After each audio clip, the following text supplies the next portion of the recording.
Okay so good morning everyone. आप सभी का स्वागत है मॉर्निंग ट्रेनिंग सेशन के आज के ट्रेनिंग सेशन के अंदर। और आज का जो टॉपिक है हमारा दोस्तों, सेल्स के अंदर बहुत काम आने वाला टॉपिक, एक बैंक टेक्निक। आप लोगों ने काफी बार सुना होगा, विवेक सर की वीडियोस में भी आपने बैंक के बारे में काफी बार सुना होगा। Bank means budget, authority, need, timeline. ठीक है। सो मैंने यहाँ पे बता दिया, लेकिन इसके ऊपर डिटेल में आज आपको बैंक टेक्निक को कैसे सेल्स में यूज किया जाता है, और जो आज आपको स्पीकर हमारे बताने वाले हैं ना, आदर्श सर। ठीक है। आप सभी को आदर्श सर के बारे में मैं बता दूं, आदर्श सर हमारे चैनल पार्टनर हैं।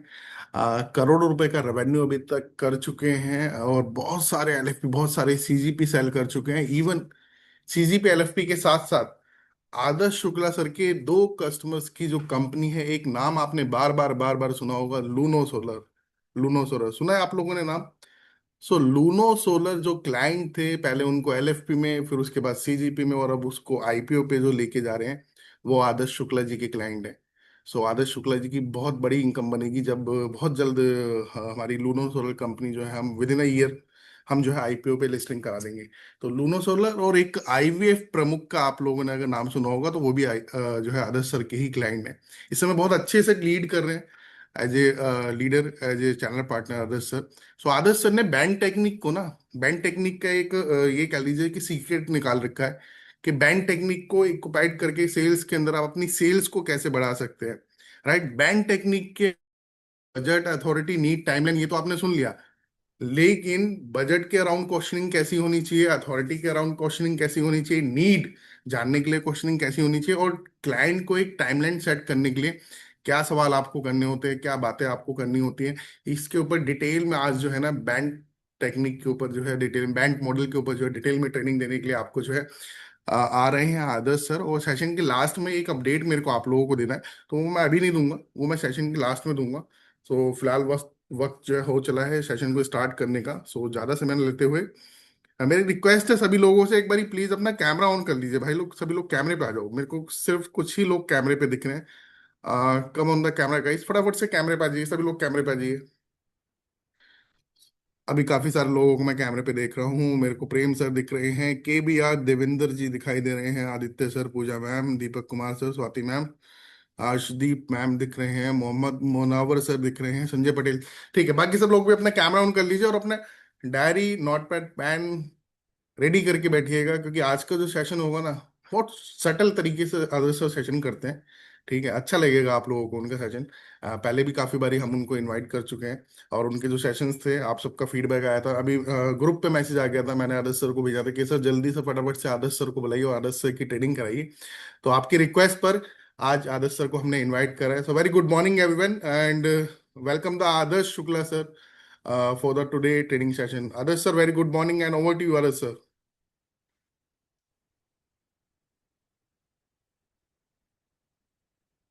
ज्वाइन कर लिया है आदर्श सर ने हमारे साथ। Over to you Adarsh sir. Good morning Shailen sir. Vivek sir, sorry.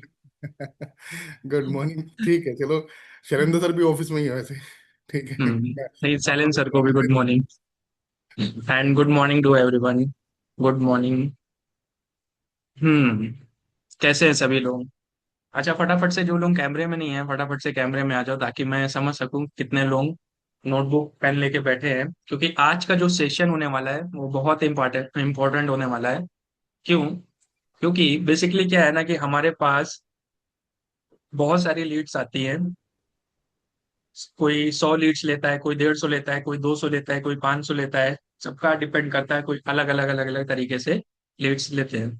अब उसमें से राइट कस्टमर कौन है जो पेमेंट करके जाएगा, वो तो आपको पता चल गया होगा। कैसे पता चला होगा? क्योंकि लास्ट, इससे पहले एक मैंने सेशन लिया था राइट कस्टमर आइडेंटिफिकेशन के ऊपर, जिससे आपको पता चलेगा कि कैसे आप अपना राइट कस्टमर आइडेंटिफाई कर सकते हो जो एक पेमेंट कर सकता है। 100 में वो कौन से दो कस्टमर है जो आपको पेमेंट देके जा सकते हैं।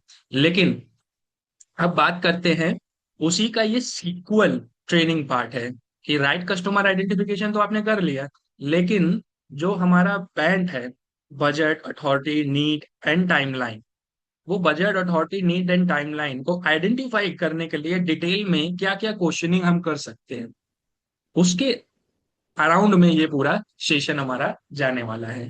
अब यहां से जाने के बाद अब आपको ये क्लियर हो जाएगा कस्टमर के पास बजट है कि नहीं है, अथॉरिटी है कि नहीं है, टाइम है कि नहीं है, नीड है कि नहीं है, इंटरेस्ट है कि नहीं है। वो सारी चीजें आपको क्लियर हो जाएगी, तो जिससे आपको पता चल जाएगा कि वो आपका राइट कस्टमर है या फिर नहीं है। तो आप सभी ने पहला वाला सेशन अटेंड किया होगा तो बहुत अच्छी बात है, नहीं किया होगा तो विवेक सर रिकॉर्डिंग अपने अपलोड करी होगी, मैं वो आज लोग। दोनों दोनों शेयर कर दूंगा आदर्श भाई, इस वाली के साथ में वो वाली भी कॉम्प्लीमेंट्री फ्री। ठीक है। तो उसी का ये सीक्वल। देखो बैंड क्या है, विवेक सर ने वैसे बता दिया, बजाज अथॉरिटी नीड टाइमलाइन। ये एक ऐसा फ्रेमवर्क है जिसके थ्रू मतलब कि आपको ये पता चलेगा कि किस तरीके से जो एक्चुअल जो कस्टमर है उसका बजट है कि नहीं है, अथॉरिटी है, नीड है, टाइमलाइन है कि नहीं है, ये सारी चीजें। अब इसमें आगे बढ़ते हैं कि देखो आप लोगों की मिस्टेक्स क्या होती है कि हम हर लीड को पिच करना चालू कर देते हैं, बिना नीड के प्रोडक्ट बताना चालू कर देते हैं, बिना डिसीजन मेकर के बात करना चालू कर देते हैं, बजट भी नहीं चेक करते हैं, फॉलोअप भी उनका लेना चालू कर देते हैं। इसका रिजल्ट क्या आता है? रिजल्ट आता है कि जीरो क्वालिफिकेशन लीड होती है, तो पुअर कन्वर्जन रेशियो होता है। 100 में किसी का एक होता है, किसी का 150 में एक होता है, किसी का 200 में एक होता है। तो इस वजह से हमारा कन्वर्जन रेशियो लो हो जाता है। अगर सही क्वेश्चनिंग हम कर सकेंगे, राइट क्वेश्चनिंग करके आइडेंटिफिकेशन कर लेंगे, तो हमारा 100 में 2 भी कन्वर्ट होने के चांसेस हो सकते। रेवेन्यू वेस्टेज ऑफ टाइम हो जाता है, क्योंकि हम क्या है कि कोल्ड लीड्स में बात करना चालू कर देते हैं, क्योंकि हमें पता ही नहीं होता है ना कि ये कस्टमर सही है कि नहीं है। और फिर जब रेवेन्यू नहीं आएगा, सेल्स नहीं आएगी, लीड्स भी हम ज्यादा ले लेंगे, तो फ्रस्ट्रेशन तो आपको पता ही है माइंड में आ ही जाएगा। तो ये सारी चीजें आती है। अब इसके लिए करना क्या है, आपको सिंपल सा 4 चीजों पे फोकस करना है। कस्टमर्स के बजट, वो इन क्या, जो आपका कस्टमर है वो इन्वेस्टमेंट करने की कैपेसिटी रखता है या नहीं है। अथॉरिटी, क्या जो कस्टमर है वो एक्चुअल में डिसीजन मेकर है कि नहीं है। नीड, क्या जो आपका कस्टमर है वो एक्चुअल में उसको, जो आप लीडरशिप फनल प्रोग्राम दे रहे हो उसको, उसका सोल्यूशन के रिक्वायरमेंट है कि नहीं है, उसको पेन है कि नहीं है, जरूरत है कि नहीं है। और जिस जो लीड आपके पास आई है, क्या वो अभी की अभी डिसीजन ले सकता है कि नहीं है। तो ये 4 चीजों पे हम आज आगे बढ़ेंगे। तो फटाफट से अब जो मैं क्वेश्चनिंग बताने वाला हूं वो आप लोग लिखते चलना साथ साथ। 2 तरीके का क्वेश्चनिंग सेट रहेगा यहाँ पे। एक ऐसा रहेगा जो बेसिक होता है, जो सभी लोग करते हैं, बेसिक क्वेश्चनिंग रहता है। Anil ji, Krishna ji, Swati ma'am, basic questioning रहता है। प्रेम नारायण जी। अभी इसके बाद एक थोड़ा सा एडवांस में भी, तो मतलब बजट के भी बेसिक से एडवांस भी क्वेश्चनिंग बताएंगे, अथॉरिटी के भी बेसिक से एडवांस में क्वेश्चनिंग बताएंगे, और नीड के भी बेसिक से एडवांस में क्वेश्चनिंग बताएंगे, और टाइमलाइन के भी एडवांस से बेसिक्स में क्वेश्चनिंग बताएंगे। क्या आप सभी लोग रेडी हैं क्वेश्चनिंग समझने के लिए? तो फटाफट से चैट बॉक्स में यस लिखकर भेज दीजिए।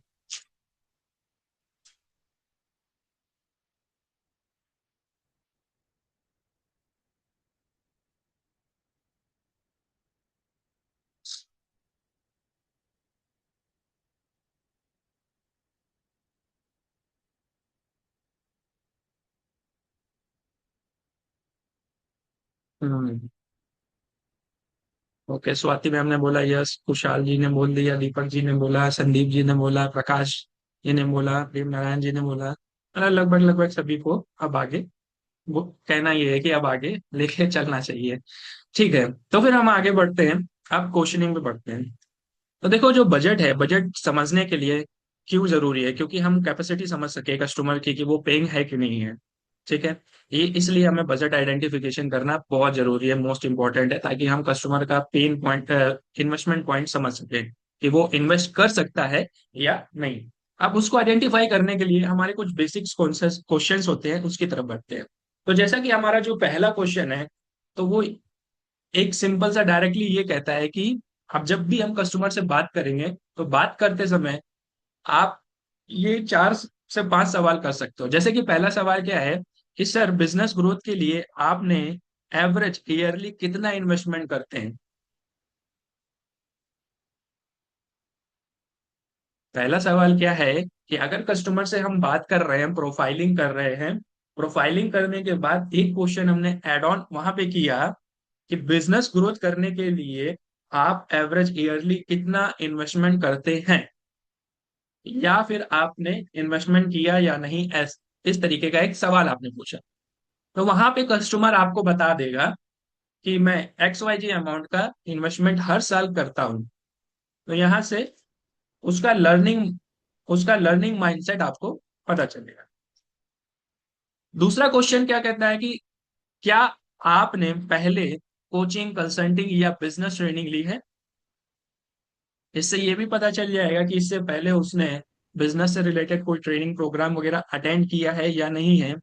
तो यहाँ पे क्या है कि कस्टमर का इंटरेस्ट पॉइंट, लर्निंग बिहेवियर भी पता चल जाएगा, और लर्निंग के ऊपर वो इन्वेस्टमेंट कर सकता है कि नहीं कर सकता है वो भी पता चलता है।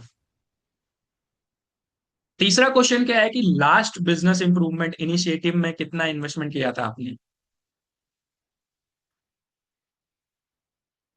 लास्ट में, अभी तक लास्ट टाइम आपने कुछ बिजनेस इंप्रूवमेंट करने के लिए कोई इनिशिएटिव के लिए इन्वेस्टमेंट किया था या नहीं किया था।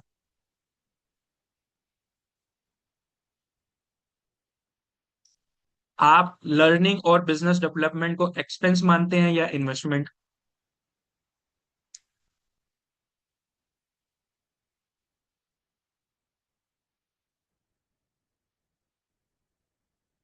अगर आपकी ये सारी प्रॉब्लम सॉल्व हो गई तो क्या आप इन्वेस्टमेंट कर सकोगे। इसी तरीके का सिमिलर सवाल है ये कि आप लर्निंग और बिजनेस डेवलपमेंट को एक्सपेंस मानते हैं या इन्वेस्टमेंट। क्वेश्चन नंबर 5 क्या है कि अगर राइट सोल्यूशन मिल जाए तो इन्वेस्टमेंट करने में कंफर्टेबल रहेंगे। अगर ये आपकी ये जो प्रॉब्लम्स है इसका आपको सोल्यूशन मिल जाए तो क्या आप इनको अगर इन्वेस्टमेंट करना पड़े तो क्या आप उसके लिए कंफर्टेबल रहेंगे। ये तो ये सभी बेसिक। क्वेश्चंस लिखते जाइएगा आप सभी। ये सभी क्वेश्चंस लिख ले जाइएगा, स्क्रीनशॉट भी लेते रहिएगा। अब जैसे बजट के सर ने 5 क्वेश्चन बताए, फटाफट से इसका स्क्रीनशॉट ले लो। और लिख सकते हो तो फटाफट से लिख लो आप लोग। और नहीं लिख सकते हो तो स्क्रीनशॉट ले लो, और बाद में अपने डायरी वगैरह में जो है ना, ये सभी जो है ना ये सारे क्वेश्चंस आप लिख लीजिएगा कि बजट के आदर्श सर ने ये 5 क्वेश्चन बताए थे। अभी मेरे को फटाफट से चैट बॉक्स पे आप लोग थोड़ा ये बताओगे, 1 मिनट दीजिएगा, कि ये जो क्वेश्चंस अभी ये सामने स्क्रीन पे दिख रहे हैं जो आदर्श सर ने सिखाए हैं आपको, ये क्वेश्चनिंग की प्रैक्टिस करना सिखा रहे हैं आदर्श सर आपको, कि बजट के कुछ सेट ऑफ क्वेश्चन आप पूछ सकते हो कस्टमर से उसका बजट जानने के लिए। अब चैट बॉक्स पे मेरे को जरा आप लोग बताएंगे कि क्या आपको लग रहा है कि इन इन क्वेश्चंस को पूछ के, ये 4-5 सवालों को पूछ के कस्टमर के बजट का आइडिया लगाया जा सकता है। एक बार जरा चैट बॉक्स पे बताओ मेरे को, यस और नो। ध्यान से पढ़ लेना पहले इन क्वेश्चंस को आप लोग, उसके बाद आंसर करना। Yes yes yes yes yes yes yes yes. ठीक है, प्लीज कंटिन्यू आदर्श सर, मेरे को बस थोड़ा सा चेक करना था कि ये सभी कनेक्ट कर पा रहे हैं नहीं कनेक्ट कर पा रहे हैं, है ना। और दूसरी चीज क्या है विवेक सर, इसमें सारे सवाल नहीं पूछने हैं। हम्म। हाँ, कुछ कुछ दो, एक दो एक एक दो सवाल, एक दो एक सवाल। दो सवाल आप पूछो। सब पूछ लोगे तो कस्टमर फ्रस्ट्रेट हो जाएगा। Right right. और वो भी आदर्श सर, सवाल ये देखो, ये बैंड टेक्निक ये क्या है ना, जरूरत पड़ने पे है ना। अगर बिल्कुल। आपको लग रहा है जरूरत पड़ने पे ये सवाल, 2 की जगह 3 सवाल भी पूछ लो आप, जरूरत पड़ने जहां आपको लग रहा है कि अभी भी बजट का आइडिया नहीं लगा पा रहे हो, आप बजट का आइडिया नहीं लगा पा रहे हो, आपको नहीं लग रहा है कस्टमर खर्च कर पाएगा नहीं कर पाएगा, तो वहां पे ये हम्म। 2-3 क्वेश्चन जो है पूछ लेने हैं आपको अपने। ठीक है। 2-3 क्वेश्चंस आप इसमें से निकाल के आप ट्राई कर सकते हो, प्रैक्टिस करना चालू कर सकते हो, जिसमें आपको परफेक्ट आंसरिंग मिलना चालू हो जाए, जिसमें आपको लगे कि हाँ बजट एकदम एक्चुअल मुझे पता चलने लगा, उसकी डिसीजन मेकिंग पॉइंट भी पता चल रहा है, इन्वेस्टमेंट पॉइंट भी पता चल रहा है वहां से आप। तो ये हमारे बेसिक्स क्वेश्चन थे। तो थोड़ा सा इसमें एक और डीप डाइव अगर जैसे आपको करना है, और ज्यादा डीप डाइव करना है तो और ज्यादा डीप डाइव, मतलब बेसिकली क्या है ना कि कंसल्टिंग से रिलेटेड क्वेश्चंस रहते हैं। अब हमारा तो कंसल्टिंग का काम है ना, तो हम लोग कंसल्टिंग करेंगे ना, तो इसी से रिलेटेड हमारे क्वेश्चंस रहते हैं। ताकि हम कंसल्टिंग करके उनसे अंदर से निकाल सके। तो डीप में और क्वेश्चनिंग करने के लिए अगर आप और चाहते हो तो डीप में मैं सारे क्वेश्चन नहीं पूछता, मैं कुछ ही सिलेक्टिव क्वेश्चंस पूछता हूँ। तो आपकी कंपनी का करंटली एनुअल टर्नओवर कितना है, ये तो कॉमन है, आप लोग पूछते ही होंगे कि आप ईयरली टर्नओवर क्या कर रहे हो, लास्ट ईयर क्या था, जिससे हमें ये पता चल जाता है वो कितना करोड़ का टर्नओवर कर रहा है। तो एवरेज हमें पता चल जाता है कि अगर भाई 5 करोड़ का है तो फिर ये एक्स वाई जी कैटेगरी ले सकता है, 10 करोड़ का है तो एक्स वाई जी कैटेगरी ले सकता है, 1 करोड़ का है तो एक्स वाई जी कैटेगरी ले सकता है, 20 लाख का बिजनेस कर रहा है, 10 लाख का कर रहा है, तो फिर क्या ले सकता है या कुछ नहीं ले सकता है। तो सिंपली हमें यहाँ से पता चल जाता है। पेइंग कैपेसिटी भी पता लग जाएगी है ना सर, कि पेइंग कैपेसिटी उसकी मतलब पेइंग कैपेसिटी वो एनुअल टर्नओवर से ही हमारी पता चल जस्ट जाती वो है। पता है। हम्म। बिजनेस डेवलपमेंट के लिए अलग अलग बजट एलोकेट आप करते हैं या नहीं, ये भी हम आप पूछ सकते हैं। मार्केटिंग मैन पावर या ट्रेनिंग के लिए मंथली स्पेंड कितना करते हैं आप, यहाँ पे ये भी आप पूछ सकते हो। अ, इस प्रॉब्लम को सॉल्व करने के लिए मंथली लॉस कितना होता है। ये जो प्रॉब्लम आपकी चल रही है, ये अगर प्रॉब्लम सॉल्व ना हुई तो उससे आपका मंथली लॉस कितना हो जाता है, उधर से भी पता चल जाता है। अगर सोल्यूशन से रिवेन्यू डबल हो जाए तो कितना इन्वेस्टमेंट रीजनेबल लगेगा आपको। आपकी जो प्रॉब्लम है, इससे इससे अगर आपका सोल्यूशन मिल जाता है,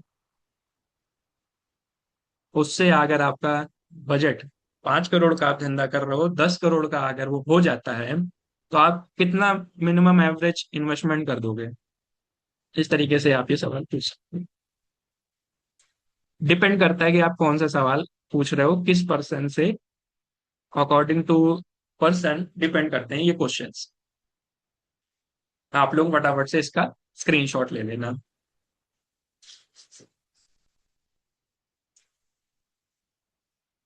अब इसी तरीके से और भी बजट में क्वेश्चनिंग है।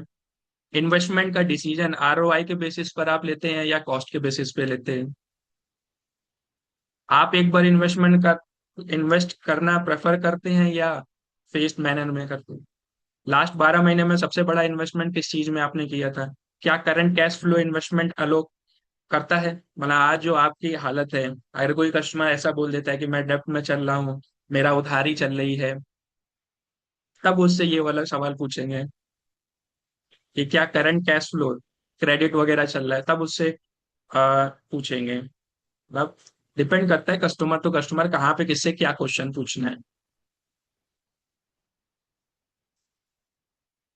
तो इस तरीके से हमारा ये बजट का क्लियर होता है। देखो अब इसमें दो तरीके के लोग होंगे। जो कस्टमर बोल देंगे कि सर अभी पैसा नहीं है, तो वो हमारा कस्टमर नहीं है।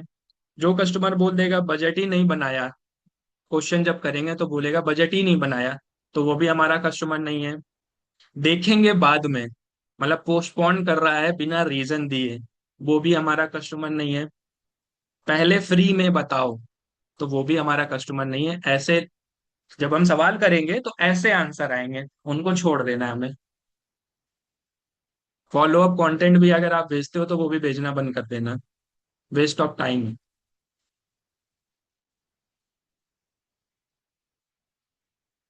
अगर जो कस्टमर बोल दे कि हाँ सर मैं थोड़ा सा इसका डिटेल में आरओआई वगैरह समझना चाहता हूँ, तो वैल्यू पे फोकस करना। पहले इन्वेस्टमेंट किया हुआ है, मतलब एक्टिव बायर है, पहले भी ले चुका है बिजनेस को लेके, ग्रोथ माइंडसेट है, पता चल रहा है कि हाँ लर्निंग के ऊपर डेवलपमेंट के ऊपर इन्वेस्टमेंट कर रखा है, बजट डिस्कस करने में कंफर्टेबल है, हाई ट्रांसपेरेंसी। तो ऐसे कस्टमर्स पे हमें फोकस करनी है। जो भी जब ये सारे सवाल में से आप सेलेक्टिव सवाल कर लोगे, तो रेड फ्लैग वाले अगर आंसर्स आ रहे हैं, तो हमें वहां से थोड़ा सा उस पर कम फोकस करना चालू कर देना है। अगर ग्रीन फ्लैग वाले आंसर्स आ रहे हैं, तो हमें उसके पीछे लग जाना है। वो 7 दिन के अंदर पेमेंट आपका कर देगा, तुरंत के तुरंत ऑन द स्पॉट इंस्टेंट में वो पेमेंट आपकी कर देगा।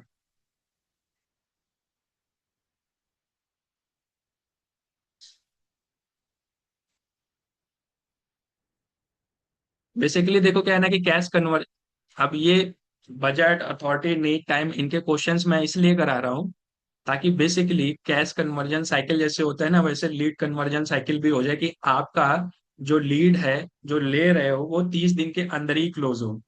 ऐसा नहीं है कि 60 दिन के अंदर क्लोज हो। वो काम नहीं करना है अपने को। अपने को जितनी भी लीड आ रही है इसी महीने क्लोज होनी चाहिए।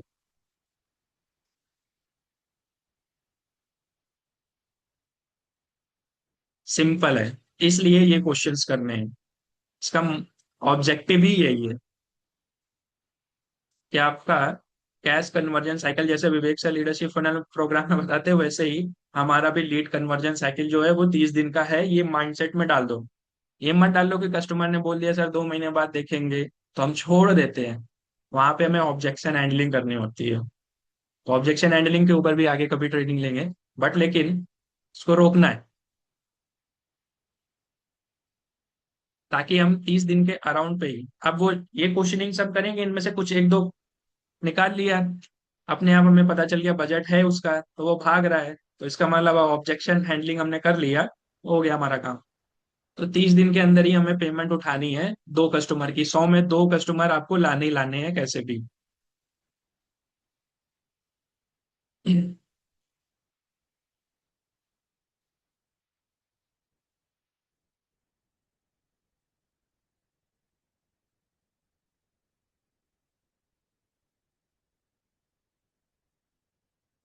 आगे बढ़ते हैं। अब अथॉरिटी। अथॉरिटी से हमें क्या पता चलता है कि सामने वाला डिसीजन मेकर है कि नहीं है, हम जिससे बात कर रहे हैं वो डिसीजन मेकर है या फिर इन्फ्लुएंसर है। अगर इन्फ्लुएंसर है तो फिर भाई वहां पे हमें उससे पिचिंग अवॉइड करनी है। अगर डिसीजन मेकर है तो उसके पीछे एकदम लग जाना है। कभी कभी कहते हैं ना, मेरा पार्टनर भी है, मेरे फादर है, मेरे हस्बैंड है, मेरा बेटा है, तो हमें फिर उस XYZ पर्सन से फिर दोबारा बात करनी पड़ेगी। तो यहाँ पे अथॉरिटी जानना बहुत जरूरी है। अथॉरिटी अथॉरिटी से रिलेटेड क्या होता है ना, कभी कभी हमें डर लगता है अथॉरिटी वाले सवाल पूछने में। सबसे बड़ा मैंने ये देखा है हमारे बीएस में, अथॉरिटी वाले सवाल पूछने में उनको डर इसलिए लगता है कहीं सामने वाला गलत ना समझ ले। तो ये नहीं हमें दिमाग में रखना है। अगर यही हम सोच लेंगे कि सामने वाला क्या सोचेगा, तो हम उसके सोचने के लिए क्या रख देंगे। सेल्स में देखो क्या है ना, मैं अपनी टीम को बताता हूँ कि सेल्स में आपको बेशरम बनना पड़ता है। समझ रहे हो विवेक सर? कस्टमर ने ना बोल दिया तो भी हम बेशरम करके विवेक सर का सेशन अटेंड करने के लिए कॉल कर देते ना, सर एक बार सेशन अटेंड कर लीजिए, हो सकता है मोटिवेशन में आप पे पेमेंट कर दे। सेल्स में कहते हैं ना सर, जिसने जिसने करी, सेल्स में कहते हैं जिसने करी शर्म, आगे आप सभी लोग जानते हैं। तो वो चीज, शर्म, शर्म किस बात की? पैसा मांगना तो भाई देखो, आप काम किसके लिए कर रहे हो? पैसा मांगना आपका अधिकार है, ठीक है, आपका हक हम्म। है। आप अपने एफर्ट लगा रहे हो, अपना टाइम लगा रहे हो, जो आपने सीखा है उस लर्निंग को इम्प्लीमेंट कर रहे हो, है ना?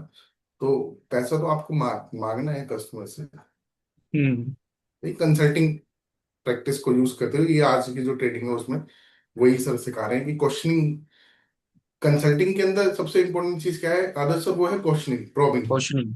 है ना? तो वो प्रोबिंग का सेशन आज आप करा रहे हो अच्छे से सर, तो वो क्वेश्चनिंग की प्रैक्टिस हो जाएगी सभी की। हम्म। तो अब अथॉरिटी बेसिस पे चलेंगे। तो सबसे पहला मेरा सवाल क्या है, यहाँ पे बेसिक क्वेश्चंस क्या रहेंगे कि फाइनल डिसीजन आप लेते हैं या डायरेक्टली पूछ लो। जब सारी चीजें हो गई, बातचीत हो गई, प्रोफाइलिंग वगैरह हो गई, हम्म। प्रॉब्लम वगैरह हमने समझ ली, तो उसके बाद ये प्रोडक्ट पिच करने से पहले हमने पूछा कि सर कंपनी में जो भी फाइनल डिसीजन एंड मेकिंग होती है, वो आप ही लेते हो या कोई और भी लेता है? सामने से खुद बता देगा हाँ मेरा ही सारा फाइनल होता है, तो फिर आगे बढ़ेंगे, एकदम दम लगा के जान लगा के प्रोडक्ट पिच करेंगे। अगर बोला कि नहीं, तो थोड़ा सा लो हो जाएंगे, अच्छा अच्छा अच्छा, कौन है सर, क्या है, तो उसको भी पिच करेंगे, लेकिन फिर पहले ही बता देंगे कि सर उनको भी कनेक्ट करवाइए, या नंबर दे दीजिए, या कॉन्फ्रेंस करा लीजिए, ऐसे। बिजनेस में और कौन इन्वॉल्व है, पार्टनर वगैरह वहां से पता चल जाएगा। पार्टनर या फैमिली मेंबर का अप्रूवल लगता है। पार्टनर या फैमिली मेंबर का अप्रूवल लगता है कोई भी डिसीजन लेने से पहले। फाइनेंशियल डिसीजन कौन लेता है, आप लेते हो या कोई और लेता है? फाइनेंशियल मतलब इन्वेस्टमेंट डायरेक्टली।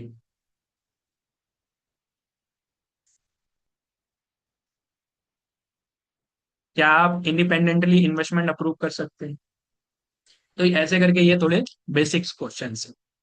अब इसके बाद और अगर हमें जैसे डीप टाइप करना हो थोड़ा सा और डिटेल में तो यहाँ पे हम अथॉरिटी जानने के लिए ये कुछ और क्वेश्चंस कर सकते हैं। मतलब डिपेंड करता है कस्टमर टू कस्टमर कैसा है, किस तरीके का है, वहां से और डिटेल में उससे एक्चुअल अथॉरिटी समझ सकते हैं, अगर वो आनाकानी कर रहा है बताने में तो। अगर आज सोल्यूशन पसंद आ जाए तो अप्रूवल प्रोसेस क्या रहेगा? अगर आज आपको जो मैं बताने वाला हूँ, आपकी ये जो प्रॉब्लम है इसका सोल्यूशन आपको पसंद आ जाए, तो इसके बाद पेमेंट का अप्रूवल प्रोसेस क्या रहता है, कौन लेगा?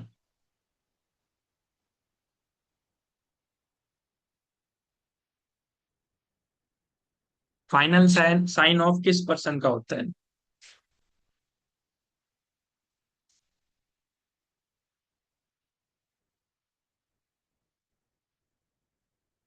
क्या बोर्ड या पार्टनर या फैमिली मेंबर? आप कस्टमर तो बता ही देगा ना, मेरा पार्टनर है, मेरा मेरा फैमिली मेंबर है। इससे भी आपको डिस्कस करना पड़ता है कोई भी डिसीजन लेने से पहले।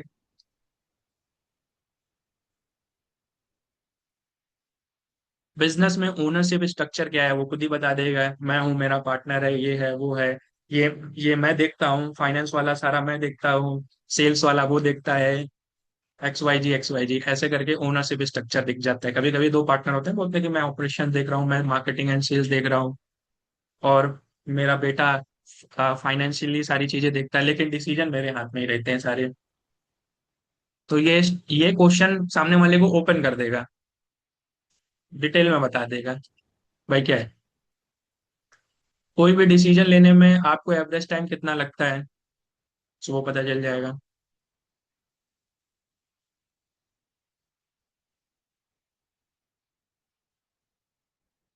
पिछली बार जब आपने कोई मेजर इन्वेस्टमेंट किया था तो प्रोसेस क्या था, और पूछ लिया आपने भाई आपने जो किया था उसका प्रोसेस क्या था। क्या नेक्स्ट मीटिंग में डिसीजन मेकर को इंक्लूड कर सकते हैं? जब कस्टमर ने बोला कि मेरा पार्टनर है, या मेरा ब्रदर है, मदर है, फादर है, सिस्टर है, XYZ, उसने बोल दिया, तो हमने सीधे ये सवाल कर दिया वहीं पे ही कि ठीक है सर, मैं आपको थोड़ा सा समझा देता हूँ क्या है कैसे है डिटेल में, लेकिन क्या नेक्स्ट मीटिंग में हम आपका जो डिसीजन मेकर है, पार्टनर है, उनको इंक्लूड कर सकते हैं? क्या उनसे अभी कॉन्फ्रेंस कॉल करा सकते हैं, साथ में दोनों जन बैठ के समझ लें?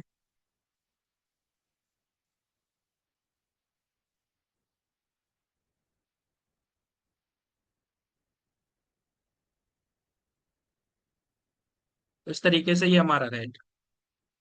अगर आज वैल्यू समझ आ जाए तो नेक्स्ट स्टेप कौन डिसाइड करेगा? तो ऐसे करके हमारे अथॉरिटी के क्वेश्चंस रहेंगे। अब अथॉरिटी के रेड फ्लैग क्या है, ग्रीन फ्लैग क्या है वो समझो। मतलब जहां पे कस्टमर का आंसर रेड फ्लैग में आ जाए और जहां पे कस्टमर का आंसर ग्रीन फ्लैग में आ जाए तो। अब अगर कस्टमर बोलता है मैं सिर्फ एम्प्लॉय हूँ, तो जीरो बाइंग कमांड हो गया कि भाई ये अब डिसीजन मेकिंग नहीं ले सकता है, ये एम्प्लॉय है, तो इसके पीछे नहीं लगना है। अगर वो ओनर से बात करा देता है तो वो लीड अच्छी है, अगर नहीं बात कराता है तो वही लीड को छोड़ दो। अगर सामने वाले ने बोला बॉस से पूछना पड़ेगा, तो भी अगर वो बॉस का नंबर दे देता है या बॉस से डायरेक्ट आपकी बात हो जाती तो वो लीड पकड़ लो, वरना लीड छोड़ दो। वाइफ या फिर हस्बैंड डिसाइड करेगा, या फादर ब्रदर वगैरह वगैरह फैमिली मेंबर कोई डिसाइड करेगा। तो अगर उस XYZ फैमिली मेंबर से भी बात आपकी डायरेक्टली हो गई कॉन्फ्रेंस के थ्रू, जूम कॉल के थ्रू, मैनेजर्स के साथ, कैसे भी किसी भी तरीके, अगर फैमिली मेंबर भी बैठ गया तो फिर वो लीड आपकी है, वरना फिर वो लीड आपकी नहीं है, उसको आप छोड़ सकते हो बड़ी आराम से। वो लीड कन्वर्जन साइकिल यानी कि 30 दिन के अंदर क्लोज नहीं हो सकता। और जो डायरेक्ट ही वो बोल दे कि मुझे अथॉरिटी नहीं है कोई भी डिसीजन लेने की, तो वो तो बिल्कुल ही नहीं है। अगर कस्टमर ये बोलते कि मैं ही ओनर हूँ, मैं ही सारा चीज देखता हूँ, भाई तो वो लीड एकदम आप ही की है, उसके अलावा कोई नहीं है, तो उसके पीछे हमें लग जाना है, क्योंकि अब उसकी अथॉरिटी मिल गई ये क्वेश्चंस करने के बाद। अगर कस्टमर बोलते फाइनल डिसीजन मेकर हूँ, मैं ही फाइनल डिसीजन मेकर हूँ, तो अब फिर क्या है कि डिले होने के चांसेस ही खत्म है। पेमेंट आपकी तुरंत आ जाएगी अगर इस आदमी को एकदम अच्छे से क्लैरिटी दे दी और वैल्यू दे दिया। अप्रूव जो जो भी चीजें हैं वो अप्रूव मेरे लेवल पे नहीं होता है। मतलब ये जब हम क्वेश्चंस करेंगे दो चार इसमें से निकाल के अथॉरिटी के अलग अलग तरीके के, तो हमें दो तरीके के आंसर्स मिल जाएंगे, एक तो रेड फ्लैग वाले एक तो ग्रीन फ्लैग वाले। ग्रीन फ्लैग वाले आंसर्स हमें मिलते ही हमें उस लीड के पीछे तुरंत के तुरंत लग जाना है, इंस्टेंट क्लोजिंग आ जाएगी। अब आगे बढ़ते हैं ये नीट के। अथॉरिटी एक बारी बैक करना सर, एक बार आदर्श सर।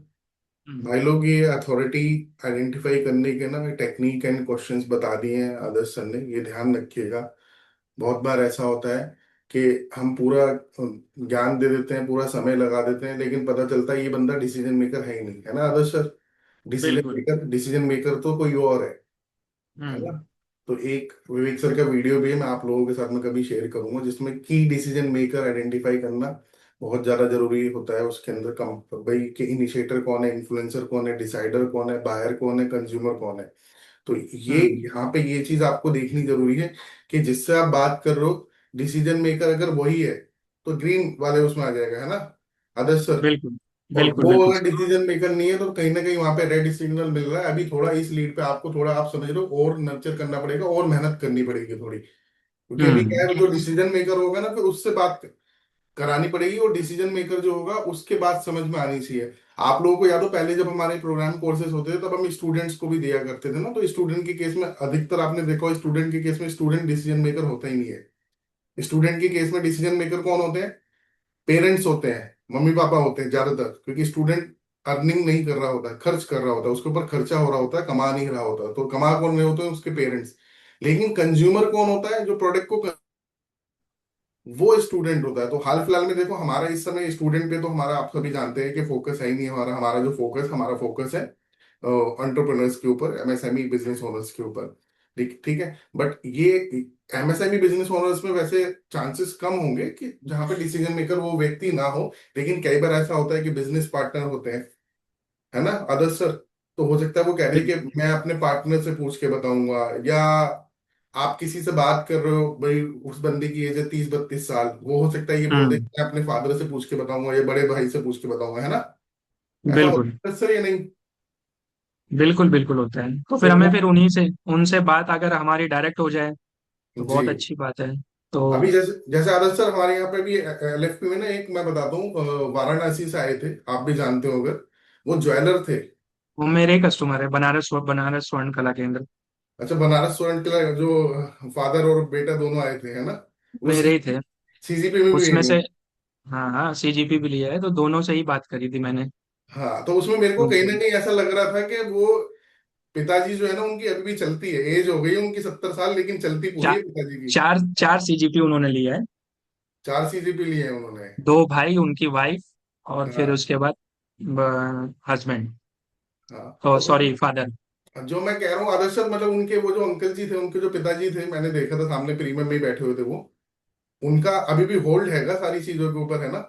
चलती है उनकी, बिल्कुल है बिल्कुल। ना? ठीक है, चलो, प्लीज कंटिन्यू आदर्श सर। हम्म। ठीक है, तो अभी यहाँ तक सभी को क्लियर। अब आगे बढ़ते हैं नीट। हम नीट क्यों जरूरी है? ताकि हम कस्टमर का पेन पॉइंट निकाल सके, उसकी नीड आइडेंटिफाई कर सके और उसको नीड आइडेंटिफिकेशन करा सके। भाई क्यों जरूरी है? बेसिकली कस्टमर का रियल पेन आइडेंटिफाई कर लिया, और गैप गैप बनाने में मदद करता है, क्योंकि बिना गैप के हम अपना प्रोडक्ट कभी जीवन में पिच कर रहे हैं तो एकदम गलत काम कर रहे हैं। अगर हम बिना गैप आइडेंटिफाई करें, गैप एनालिसिस करें, प्रोडक्ट पिच करने के ऊपर बढ़ गए, वे बहुत बड़ी गलती कर रहे हैं। कस्टमर कभी हम क्लोज कर ही नहीं पाएंगे। हमें गैप एकदम ये समझ लो मस्ट है, गैप जरूर आइडेंटिफाई करना है। बिना गैप आइडेंटिफाई करे हमें आगे नहीं बढ़ना है। देखो क्या रहता है ना कि गैप आइडेंटिफिकेशन में दो तरीके के कस्टमर होंगे। एक कस्टमर ऐसा होगा जो बोलेगा कि हाँ मेरी प्रॉब्लम है, ये प्रॉब्लम है, इसका अगर सोल्यूशन मिल जाएगा तो मैं XYZ टर्नओवर तक पहुंच जाऊंगा। तो उसने खुद अपने मुंह से बता दिया गैप। दूसरा कस्टमर ऐसा होगा, वो बोलेगा कि सब बढ़िया चल रहा है। कुछ नहीं बढ़िया, बस ऐसे ही आप इंक्वायरी किया और अब ग्रोथ कैसे होगी वो समझना चाहते। हम पूछते हैं कि प्रॉब्लम क्या है, प्रॉब्लम, वो कहता है सर कोई प्रॉब्लम नहीं है। तो इसका मतलब उसका गैप प्रॉब्लम नहीं है, उसका गैप है गोल। अब वहां पे हमें गोल ओरिएंटेड क्वेश्चंस करने हैं, तो गोल उसने बोल दिया कि मेरा XYZ गोल है ना। मान लो 5 करोड़ है, उसने बोला मुझे 50 करोड़ पे जाना है। तो फिर अब 50 करोड़ उसका गोल है, तो गोल और 5 50 यानी 10 गुना, वो उसका गैप हो गया। अब उस गैप से रिलेटेड हमें क्वेश्चनिंग करना है। वहां पे ये सारी चीजें, तो जब गैप ही पता चल जाएगा तभी हम उसको पेन भी दिला पाएंगे कि मेरे साथ आके 50 करोड़ या 5 करोड़ से 20 करोड़ इतने टाइम पे हो सकता है। आप खुद करोगे test and trial, hit and run करोगे तो इतने साल में हो सकता है। तो वहां से डिसीजन मेकिंग फास्ट और होती है, तो गैप आइडेंटिफिकेशन करना बहुत ज्यादा जरूरी है। अब आगे बढ़ते हैं क्वेश्चनिंग में। तो सबसे पहले जो बेसिक्स क्वेश्चंस पे आते हैं, तो बिजनेस की करंट सिचुएशन क्या है। नहीं, ये समझ लिया, उसको लिख दिया, बता दिया, पूछ लिया। नीड में बिजनेस की करंट सिचुएशन क्या है, अभी क्या चल रहा है बिजनेस में। दूसरा, हम सभी क्वेश्चन करते हैं बिजनेस सबसे बड़ी चैलेंज क्या आ रही है बिजनेस में ग्रो करने में। ये बेसिक क्वेश्चन तो हम सभी पूछते हैं। अगर एक प्रॉब्लम सॉल्व करनी हो तो वो क्या होगी, या टॉप 3 चैलेंजेस आपके सबसे बड़े क्या है। ग्रोथ में सबसे बड़ा ऑब्स्टिकल क्या है। तो बेसिकली यहाँ पे हम उसकी नीड आइडेंटिफाई कर रहे हैं, प्रॉब्लम आइडेंटिफाई कर रहे हैं। ग्रोथ में सबसे बड़ा ऑब्स्टिकल क्या है, किस एरिया में सबसे ज्यादा स्ट्रगल है आपको। वहां पे हम प्रॉब्लम उसकी निकाल रहे हैं डिटेल में। अब यहाँ पे पेन डिस्कवर होंगे। पहले हमने करंट सिचुएशन से रिलेटेड किया कि भाई अभी करंट उसकी सिचुएशन क्या है। करंट सिचुएशन से रिलेटेड क्वेश्चन करें नीड में, ठीक है, तो उसकी करंट सिचुएशन निकल गई। अब हमने क्वेश्चंस करे पेन डिस्कवरी में, अभी वो कितनी प्रॉब्लम पे चल रहा है। तो अब यहाँ पे हमारा क्वेश्चंस होगा कि सर इस प्रॉब्लम की वजह से आपका कितना लॉस हो रहा है, तो वो नंबर में बता देगा XYZ लॉस हो रहा है। तो यहाँ पे क्या है कि हम आगे चल के जब प्रोडक्ट पिच करेंगे तो वहां पे हम क्वांटिफिकेशन वैल्यू क्रिएशन कर देंगे, टोटल कॉस्ट ऑफ ओनरशिप कर देंगे और ट्रेड ऑफ कर देंगे, इसी को बता के कि आपने बताया था ना कि इतना लॉस हो जाएगा। तो ये पेन डिस्कवरी के क्वेश्चन है। ये जो प्रॉब्लम है कितना टाइम से चल रही है, बोलेगा 1 साल से चल रही है, 2 साल से चल रही है, 3 साल से चल रही है। इस प्रॉब्लम का इम्पैक्ट रिवेन्यू पे कितना पड़ रहा है। अगर ये प्रॉब्लम जो अभी चल रही है इस वजह से आपका रिवेन्यू में कितना इम्पैक्ट पड़ रहा है, या इतने परसेंट का पड़ रहा है, इतने का पड़ रहा है। इस प्रॉब्लम की वजह से टीम की प्रोडक्टिविटी पे क्या इफेक्ट है, कस्टमर सेटिस्फेक्शन पे क्या इम्पैक्ट पड़ता है। तो ये बेसिकली उसका दर्द उसको खुद एहसास कराने पे मदद करेंगे ये क्वेश्चंस। तो पहले थे करंट सिचुएशन उसकी खुद हमें आइडेंटिफाई करने के लिए, दूसरा उसकी पेन पॉइंट क्या है वो आइडेंटिफाई करने के लिए। अब तीसरा है पेन डिस्कवरी के लिए। अब इसका गैप आइडेंटिफाई होगा, जो मैंने नहीं बताया था कि गैप को आइडेंटिफाई तो हमने कर लिया, अब ये गैप जो है उसको खुद रियलाइज हो जाए। खुद सोचो, तो भाई अगर ये प्रॉब्लम सॉल्व नहीं हुआ तो अगले 1 साल बाद क्या होगा। सर आपने जो सेल्स की, मार्केटिंग की, क्रेडिट की, XYZ ये प्रॉब्लम्स बताई हैं, अगर ये प्रॉब्लम्स अगले 1 साल तक सॉल्व नहीं हुई तो क्या होगा। वो बताएगा सर ये होगा, वो होगा, वगैरह वगैरह वगैरह, एकदम। पेन डिस्कवरी और करने के लिए फिर एक और क्वेश्चन इसमें कर सकते हो।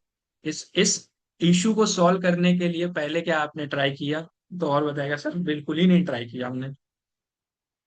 उससे अगर बोला कि हाँ ट्राई किया तो बोलना क्या रिजल्ट मिला, तो बताएगा कि सर कुछ नहीं रिजल्ट मिला।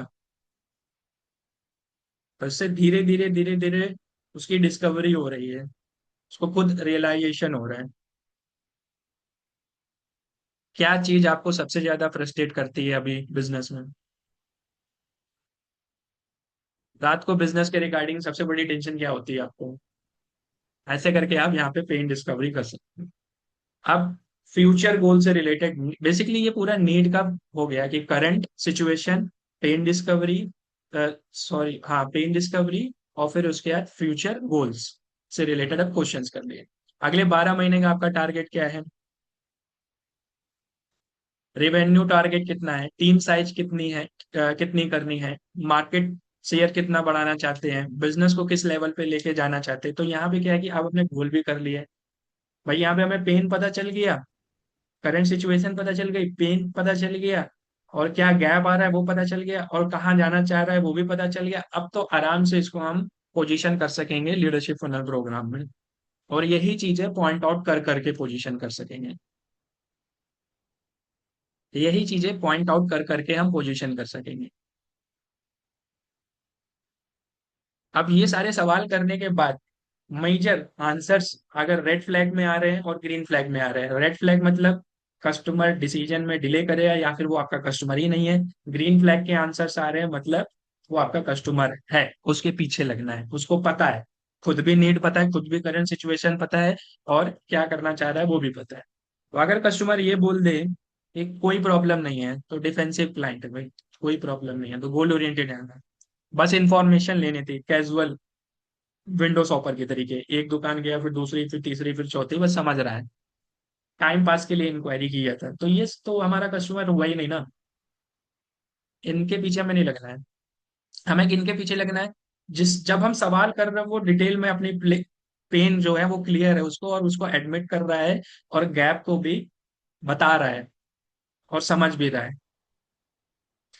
लॉस, जैसे मैंने एक लॉस वाला बताया, रिवेन्यू में कितना इम्पैक्ट पड़ेगा अगर ये सॉल्व हो गई, तो कितनी परसेंट की ग्रोथ हो जाएगी, कितना क्या हो जाएगा। तो उसको वो लॉस आइडेंटिफिकेशन करके डिटेल में बता रहा है। डिले कर कॉस्ट, अगर डिले करता है तो कितना नुकसान हो जाएगा, वो उसको नंबर्स में बता रहा है। अभी सोल्यूशन चाहिए कि नहीं चाहिए, वो सारी चीजें अर्जेंसी है उसको। ग्रोथ गोल क्लियर है उसको, एकदम सारी चीजें उसको क्लियर है। तो भाई ऐसे आंसर्स अगर उसको मिल रहे हैं, तो ऐसा कस्टमर हम इसके पीछे पकड़ लेंगे, और उसके पीछे हम लग के उसको क्लोज करेंगे। मैनेजर्स मैनेजर्स के साथ मिलकर, या आप इंडिविजुअल कर रहे हो तो इंडिविजुअल। तो यहाँ पे नीट के हमारे खत्म होते हैं। अब टाइमलाइन की बात आती है, टाइमलाइन पे हम क्या क्वेश्चंस कर सकते हैं। टाइमलाइन का पर्पस ये है कि भाई ये जो कस्टमर है, जो मेरे पास लीड आई है, ये 7 दिन में क्लोज हो सकती है, 30 दिन में क्लोज हो सकती है, 1 साल में क्लोज हो सकती है, कब हो सकती है। तो वो टाइमलाइन से रिलेटेड क्वेश्चंस होते हैं। तो यहाँ पे जैसे कुछ क्वेश्चंस लिख रखे हैं टाइमलाइन के, कि ये जो चैलेंज है, ये इस चैलेंज को सॉल्व करना कितना अर्जेंट है। क्या अभी ये जो प्रॉब्लम है जो चल रही है, इसका सोल्यूशन आप अभी चाह रहे हो या ऐसे ही चलने देना चाह रहे हो, उससे रिलेटेड ये क्वेश्चन है। आदर्श सर, अभी हम टाइमलाइन समझेंगे, है ना? क्या? टाइमलाइन टाइमलाइन अभी समझा रहे हो आप, है ना? हाँ जी, हाँ जी, टाइमलाइन समझा रहे हैं, एक टाइमलाइन। एक मिनट देना, एक मिनट देना। आशिम सर, सीधे बैठो ना। ये ट्रेनिंग ऐसे कैसे अटेंड कर रहे हो, ऐसे मुंह सर पे हाथ रख के? सीधे बैठ के ट्रेनिंग अटेंड करो, नोट्स बनाओ। सर डायरी देखो, आपकी डायरी। नोट नहीं बना रहे हो, पर आप डायरी रख रख के लेकिन लिख नहीं रहे हो। ट्रेनिंग सीधे बैठ के अटेंड करो सर, एक्टिव मोड में। चलो, okay, please continue Adarsh sir. School में टीचर मास्टर जैसे होते हैं ना, बीच में हेड मास्टर आते हैं देखने के लिए। वो चौक फेंक देते हैं ना, अगर कोई बच्चा होता है चौक फेंक के मारते हैं ऐसे, ये मार्कर देखा था स्कूल में आपने? तो मैं भी उसी तरीके का टीचर हूँ थोड़ा। तो ठोक दूंगा जहां थोड़ा गलत लगेगा। देखो, मेरा हक है आपको समझाना, सही राह दिखाना, चलना उस पे आपका काम है। हम्म। या प्लीज कंटिन्यू कीजिए, आदेश भाई, प्लीज। बिल्कुल सर। अगले 30 दिन में एक्शन पॉसिबल है सर? क्या ये प्रायोरिटी प्रोजेक्ट है, मतलब प्रायोरिटी बेसिस में आप इसका सोल्यूशन लेना चाहेंगे? तो इस तरीके से हमने बेसिक्स पर्पस क्वेश्चंस करें। डीप में करने के लिए कि अगर इस अगर सोल्यूशन सुटेबल हो तो कब से आप स्टार्ट कर सकते हैं।